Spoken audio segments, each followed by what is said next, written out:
Today, I want to tell you about the case of Hannah Lee Blizard. Please note that this content is for educational purposes and for adults only, and it also highlights themes of domestic violence and just how quickly, abuse can escalate in a relationship like that, especially when the victim threatens to leave and especially when there are children involved, which is just so sad. Please note that this content is for adults only. Viewer discretion advised. If you haven't yet, hit the subscribe, like, and share.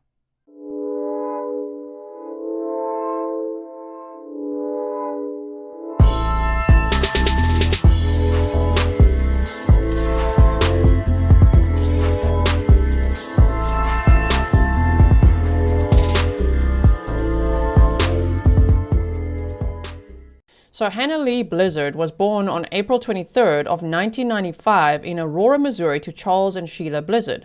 She has one brother, Colton. She grew up in Stella, Missouri and loved fishing, kayaking, camping, and floating. And according to her obituary, family said that they spent a lot of time with her outdoors and she absolutely loved it. She also loved animals, and it seems like she had 2 dogs as well at the time. Okay, she was very creative, and she loved expressing herself with colorful new hairstyles and, of course, all her coordinated outfits and everything too. Now, friends of Hannah's actually started a Facebook movement called Color the World in honor of her and her bold hair colors. And if you just type her name to Facebook, you could probably still, depending on when you watch this, but find her public Facebook profile and you will see all her different hair colors and styles. And, she just was always smiling. And, man, this case, it's a lot. So in approximately May of 2024, she started dating. So just look at that time, okay? May of 2024. Okay, it's not that long ago. She started dating 32-year-old Michael Mellow, who's anything but mellow. And you'll find out why I say that. They've celebrated their very first Valentine's Day together in February of 2025. First and last. Hannah was pregnant, and she was so excited for their son to be born. And their son was born in September of 2025. Now, there's a crime that occurred on December 20th of 2025. And now that little boy, who's only 3 months old, has no mother, and the father's in jail, so no father either, and is likely in custody, of CPS or DCF. I mean, it's just so sad. Hannah Blizard had been shot and killed yesterday afternoon. Police say a man and Blizard were having an argument in the parking lot of an apartment complex on Fairway Avenue. The man shot Blizard repeatedly before returning to his apartment where his and Blizard's 3-month-old child was during the argument. He later surrendered himself and the child to police without incident. The shooter is currently in Barry County Jail faces charges including first-degree murder and child endangerment. Now, her friends and family described her as a devoted mother who loved her son with all her heart. She was so excited for this life with this guy and her baby, and they lived in this apartment together in Monett, Missouri. Now, I must mention, Missouri, huh? Oh. Well, that means the state could seek the death penalty against this guy based on the charges that he faces, and we're going to go over that. On December 20th of 2025, Mellow is accused of fatally shooting Hannah in their vehicle, in their parking lot, and in broad daylight, like 1 p.m., while their infant son was in the back seat of the car. And he tells police that he knows best, what the outcome should be for his son. He can look after him the best. He doesn't trust law enforcement. He doesn't trust CPS. And they're like, okay, buddy, here's some silver bracelets for you. Because how can you say that when you allegedly shot the mother of that little boy right in front of him in the vehicle? And you put his life in danger too. Alan then took the infant son back into the home with him. Neighbors then called 911 to report shots being fired. One witness even said they saw him shoot her. And so police responded to the scene, and they found Hannah lifeless on the ground in the parking lot. So could he just shoot her and leave her in the car? No. He also had to open the door and let her fall onto the ground and just leave her there. And this is according to his words to the police. Now, Alan was transported to the Barry County Jail for questioning, where he admitted to shooting Hannah in the head a couple of times. And the way that it's reported and stated in the probable cause affidavit, which we're going to read, it looks like he said it that casually, like, oh yeah, I shot her in the head a couple of times. And wait till you hear why. So he was arrested and he was charged with Hannah's murder, like first-degree murder. That's why I'm saying the state could seek the death penalty in this case. And so we'll have to see if they do. At this point, they haven't indicated that they will, but it's still very, very early days. Now, he has a recorded history of minor traffic violations and past charges related to possession of a controlled substance and having drug paraphernalia in the local area. And the probable cause affidavit will also outline that he has a violent past. So, oh, he's one of those that's smiling in his mugshot. I mean, just look at him. Are you happy with yourself? Why is he smiling in the mugshot? Is he pleased with himself? Like, what the hell's going on here? So he is allegedly a DV aggressor. He has a violent past. And he's running out of the apartment with a baby and a gun. And as soon as the mother runs after them, he shoots her. Allegedly. That's what we're going to go over that timeline, right? So look at this. Look at this headline. Are you ready? Get your snarky pants on, because a new dad allegedly killed baby mama because she stole from his coin collection to buy booze. I'm sorry, what? This guy literally said that with his full face and chest to the police. She stole from my coin collection. I have a coin jar. She put her hands in it, and then I think she used some of the coins to buy alcohol, and I don't like it. So yeah, this guy, I decided to shoot it. What? Now the other reason he gave to police, and this is where I feel like there's a DV pattern here, because the most dangerous time for a victim of domestic violence is when they threaten to leave, right? When they tell the abuser, I'm leaving. That statistically is incredibly dangerous. And this case, unfortunately, matches that statistic. It escalated so quickly. So he said that that Hannah had threatened to leave with their son to go to her mom's house, and he was not going to allow that. So then he decided that he was going to leave instead, and when she then followed them, that's when he decided to shoot her. Okay, now as of early 2026, today is January 1st of 2026, so happy new year to you. The case remains in the pre-trial phase. Evidence has been submitted to the crime lab, an autopsy was conducted, and the results are not public yet. But I mean, he said that he shot her multiple times in the head, so, No trial date has been announced and proceedings are ongoing. So, of course, I will keep you posted, right? Always check the pinned comments for updates, because I often update you there if there's something, like let's say if he decides to plead guilty. You see, I'll put that in the pinned comments for you. He hasn't done that, I'm just saying. This case serves as a heartbreaking reminder of the devastating effects of domestic violence. A young mother was lost, a child left without her, and a family shattered. I mean, I feel so incredibly sorry. Not only for Hannah and what she endured, but also, and just the shock of how everything escalated so quickly, but the baby boy who now doesn't have a mother and also doesn't have a father because the father's now in jail and will probably spend the rest of his life there. He could even be sentenced to death. And then also, man, Hannah's family and friends. I mean, this is so scary because she only just met the guy in early 2024. And just before Christmas of 2025, she's dead. That is so shocking. I'm so sorry for your loss. If you are a family member or friend watching this, I'm so, so sorry. Now, it also raises awareness about the dangers faced by victims in escalating conflicts, particularly when children are involved.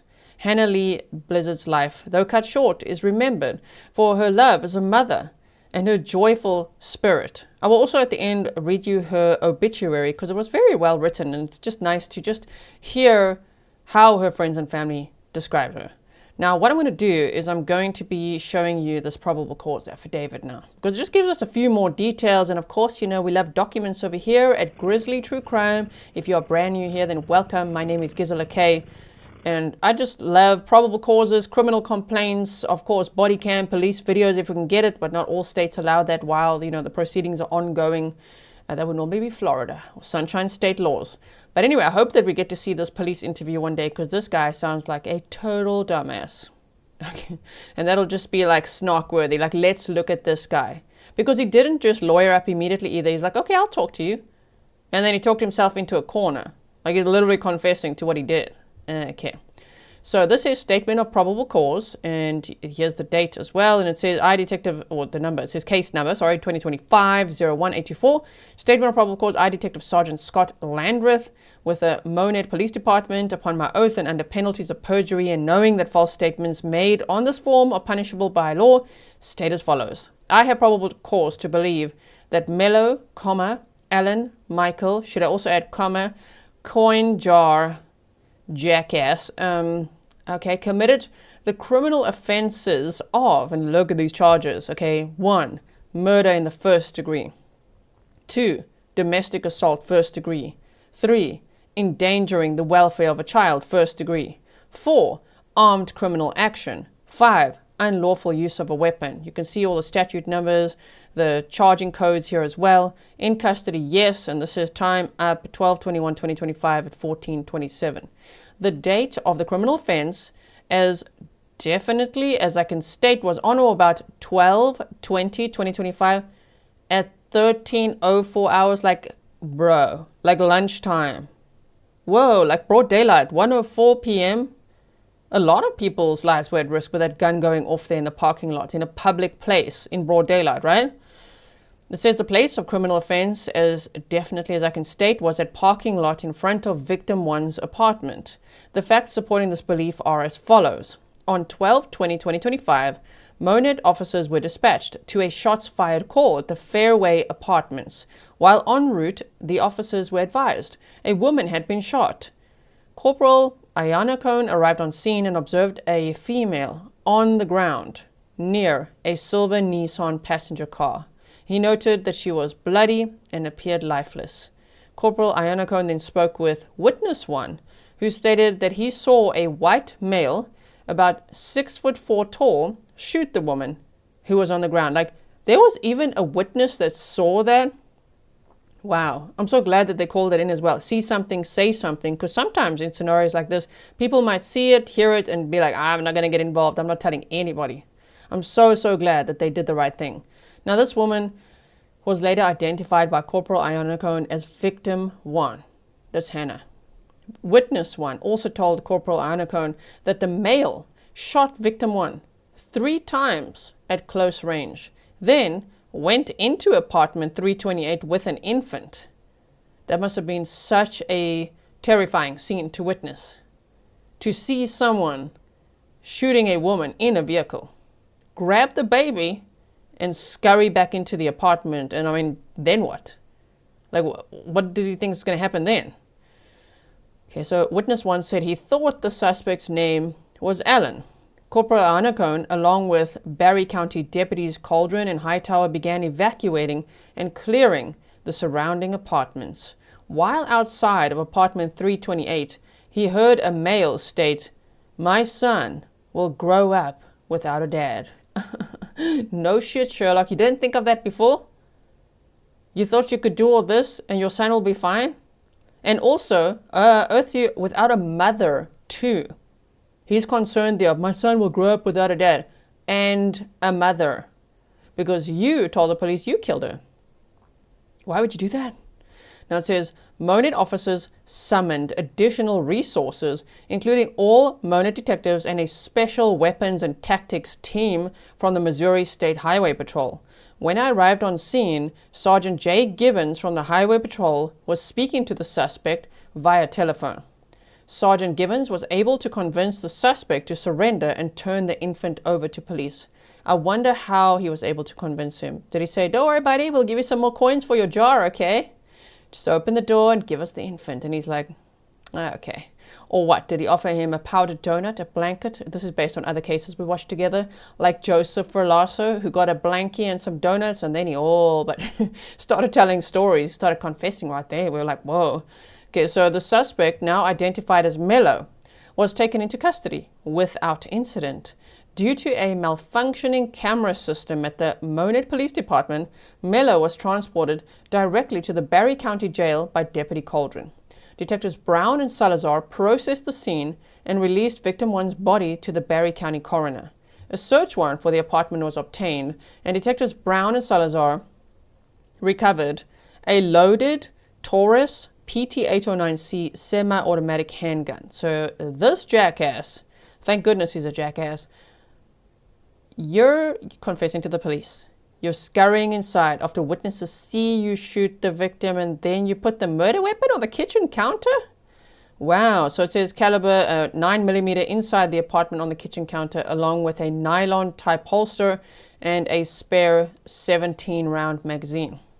The weapon contained a partially expended 13-round magazine.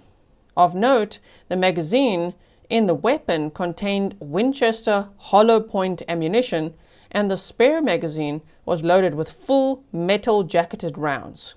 I went to the Barry County Jail to interview Mellow.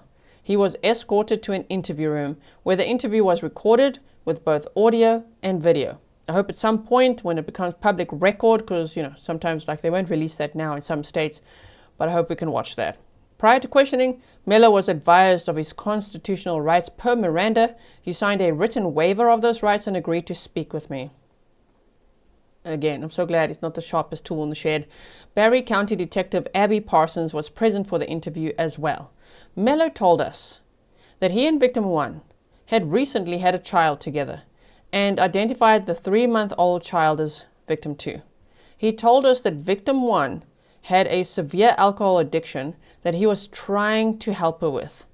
Hands up if this guy reminds you of Matthew Paul. If you didn't watch that trial with me, the replay is always available, but he was doing a similar thing of blaming the victim for, having substance abuse issues and taking all these pills. But it really turned out that he was taking her pills, like stealing medication that she actually needed, that he was the one addicted to all these substances. And just remember that this Mellow guy on his record has been caught with substances, controlled substances and drug paraphernalia and all that. So it's just interesting how he's saying here, yeah, she's got a severe alcohol addiction. Well, you are facing a severe first-degree murder charge. Which one's worse, buddy?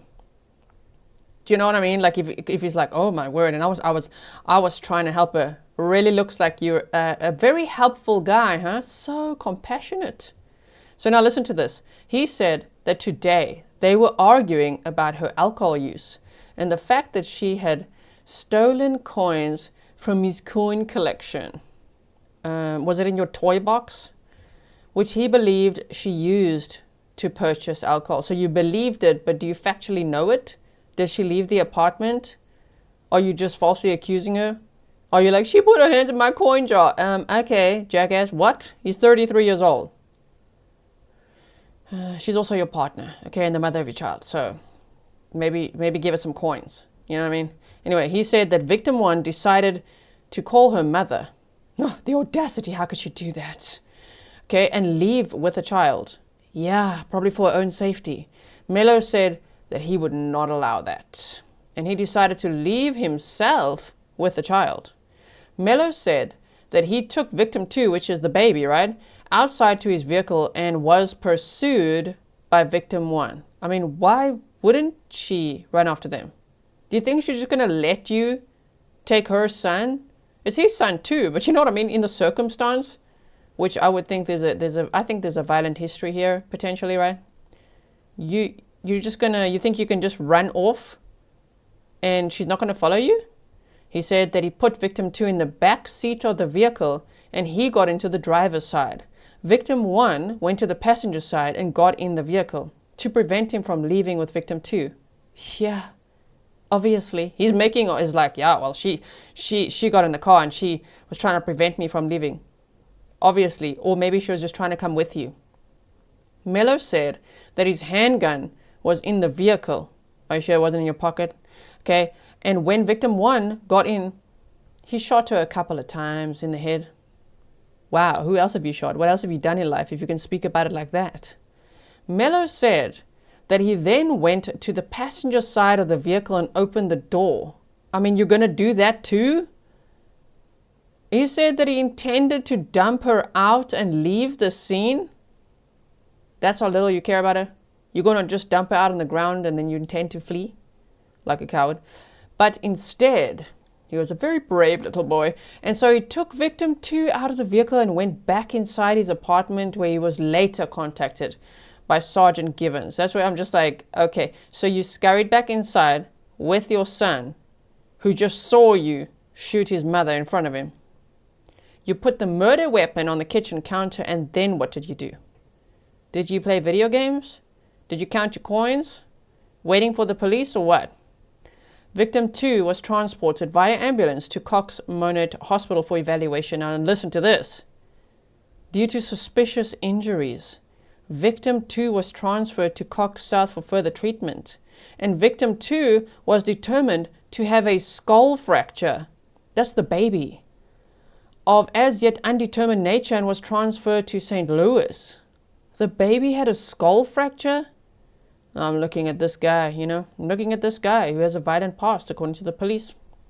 It says the facts contained here are not true. I'm requesting the issuance of an arrest warrant based on the following. I believe that the defendant poses a danger to a crime victim, the community, or any other person because Mellow, with disregard to the safety and welfare of Victim 2 and others in the area, fired multiple rounds from a 9mm handgun, causing the death of Victim 1. Mellow made several statements that he knew best what to do with Victim 2 and displayed a deep distrust of law enforcement and child protective services. Sir, I think the feeling's mutual. And I think actually the entire public would deeply distrust you and your ability to raise your son based on what you did. Earth to you, you've confessed to shooting your son's mother in front of him. It's bad enough if you shot your son's mother. But in front of him? Wow. Additionally, it says Mellow has a past history of violent behavior.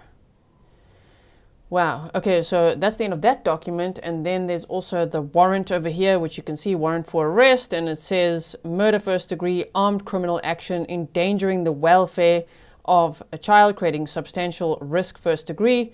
First offense, no sexual contact, and armed criminal action. And the most important part on this document, as you can see, is no bond. He's being held on no bond. And we shall wait to see if the state decides to seek the death penalty against him. There were also some press releases which said press release, and it says Chief George Dowd, and Saturday, December 20th of 2025, it says death investigation. Monett, around 1:04 p.m. on December 20th of 2025, Monett police officers responded to a 911 call received by Barry County Emergency Services E911 at the 300 block of Fairway Avenue. Barry County 911 reported a female was shot in the parking lot of the apartment complex. Monett officers arrived and located a 30-year-old white adult female. I mean, she was only 30 years old. Of Monett deceased in the parking lot of the apartment complex. A 33-year-old adult male suspect was barricaded in his residence with a child. Monett Police Department was assisted by the Barry County Sheriff's Office, Missouri State Highway Patrol troopers, and MSHP SWAT team. Damn. The suspect surrendered himself and is in custody without further incident. And then he smiles in his mugshot. The child was not harmed. The Monett Fire Department and Barry Lawrence County Ambulance District assisted with a call. At this time, the Monett Police Department is conducting an investigation regarding the death of the female. There's no ongoing threat to the public. No further information is available at this time. And then there was a second press release on December 21st, and they said updated press release, a 33-year-old Monett, wait, let's just zoom out for you. Hold on. Can we? Wait, I've got to make this a little bit bigger so that you could see the whole statement. There you go. 33-year-old Monett man Alan Michael, not so Mellow, has been charged with first-degree murder, 2 counts of armed criminal action, 1 count of first-degree child endangerment following the shooting death of 30-year-old Hannah Lee Blizard, also of Monett. Mellow and Blizard, who share a 3-month-old child, had a domestic dispute in a vehicle parked in front of the apartment complex located on the 300 block of Fairway Avenue while the child was inside the vehicle. Mellow fired multiple shots at Blizard and then returned to his apartment with the child. Mellow later surrendered himself and the child to police without incident. Blizard was pronounced dead at the scene by the Barry County coroner Gary Swearingen. The child was transported by ambulance for medical evaluation. Mellow is being held in the Barry County Jail without bond. Anyone with information regarding this incident is asked to contact Detective Beru at the Monett Police Department, and there is the number on screen. So if you saw something or you know something about this guy and you want to tell the police, please do so, because it could help the state strengthen their case. Although I think, to me, in my mind, this is a slam dunk. Like, if he's going to continue on the path of pleading not guilty, you want to take this to trial? Are you sure? Like, this, yeah, no, okay. And I do wonder if there's cameras outside, you know, of those apartment complexes or any of the houses nearby. Would there be cameras there? Did they capture this? Can you imagine? Oh my goodness, then it's really going to be quite something. I'll actually quickly take you there. Let me show you this. This is all public record. I'm not showing anything that I'm not supposed to be showing. So this is where it happened. And it would be this 300 block of Fairway Avenue. And it's one of these, you know, little apartment blocks here. You can see they're all the same. 1, 2, there's 3 over here. There's another one there and down the street as well. And across here as well. Hope I'm not making you dizzy. Buckle up.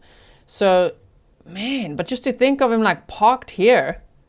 Well, I don't know where he parked, but let's just say, if you picture it, like parked here, and you're like running out of this apartment with a gun and an infant. He says the gun was in the vehicle, but I think he could have been running out with it. You know what I mean? Why would he keep it in the vehicle and he's in the house? Anyway, so running out with the infant, and then Hannah's running out after you and gets in the passenger side of the vehicle, and then in broad daylight. I mean, it would look like this, like at 1:04 p.m., you shoot her 3 times, where somebody, kind of like this guy standing here, would see that. And then not only do you then scurry back inside, but before you do, you go around to the passenger side of the car and open the door so that Hannah can fall on the floor. Why? Well, he said because he intended to flee, but he didn't.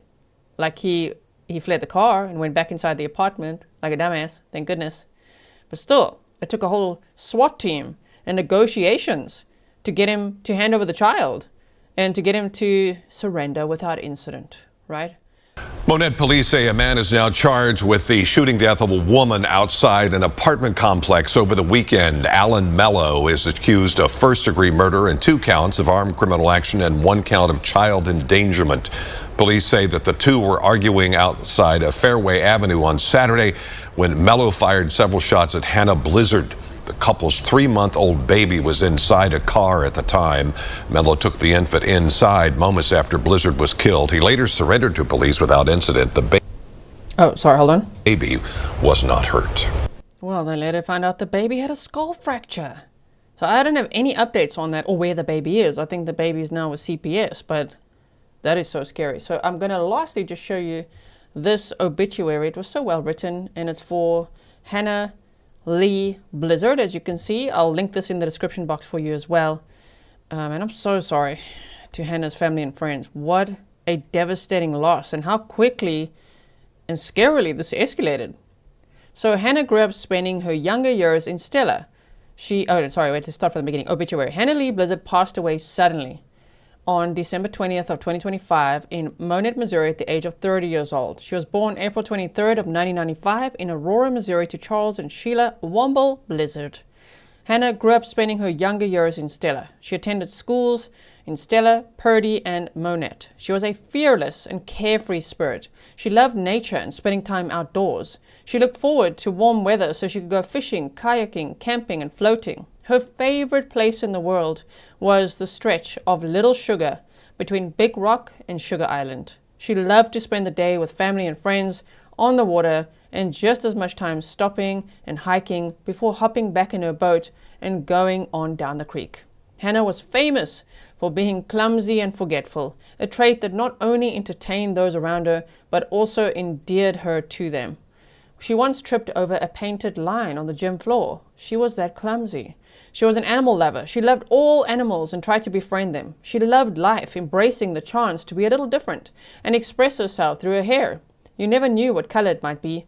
She loved changing it and trying new looks. Friends of Hannah started a Facebook movement called Color the World in honor of her and her bold hair colors. She loved sunflowers and her job. She was an awesome mom to Luke. In fact, her job, it says on her Facebook page, metal CNC operator at Architectural Systems Incorporated.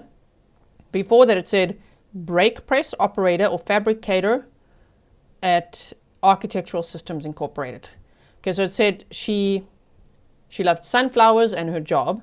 She was an awesome mom to Luke. She was proud to be a ghetto hillbilly, wearing her old cowboy boots all the time, even with her sundresses.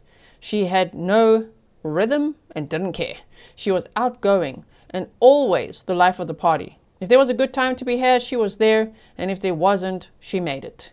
Hannah survived by her 3-month-old son, Luke, who she loved with all her heart. Her parents, Sheila Halsema of Neosho, Missouri, and Charles Blizard of Marshfield, Missouri. One brother, Colton Blizard, and his wife.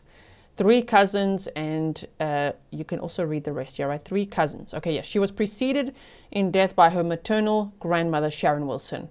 They said a memorial visitation will be held on Tuesday, January 6th of 2026, so that's still coming up at the time of this recording, from 9 to 11 a.m. at Clark Funeral Home, Chapel of Memories in, you guys can tell me if you're from Missouri. Is it Neosho, Missouri? Memorial contributions in memory of Hannah may be made to counsel to prevent domestic violence. So I think there's more to the story, you know. To give online, click the green memorial donation button below, or mail contributions to CO Clark Funeral Home P.O. Box. You could see the address there, right? Here's the memorial donation button. It also says to plant memorial trees in memory of Hannah Lee Blizard. Please click here to visit our sympathy store. So I'm going to link this for you in case you do want to make a donation there as well. Shame, my goodness. 30 years old is just so devastating. So, but that's all we know right now about the case, which I think is already enough, you know what I mean? LWAP, please. Or the worst, whatever it could be. To LWAP is fine. I could deal with that. Life without parole. Yeah, I did never let that guy out again. And I mean, he looks so pleased with himself. Like, he's clearly not reading the room. I hope he gets a reality check in jail. Like, do you realize what you've done? My goodness. So I'll keep you posted on what happens next in this case. You know, if there's a court hearing or anything we can watch. I'm not too sure if it will be, just based on the lack of reporting on this case.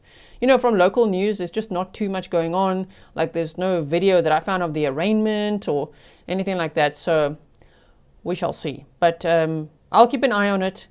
And thank you so much for watching. And please do stay safe. And I'll see you again in the next one.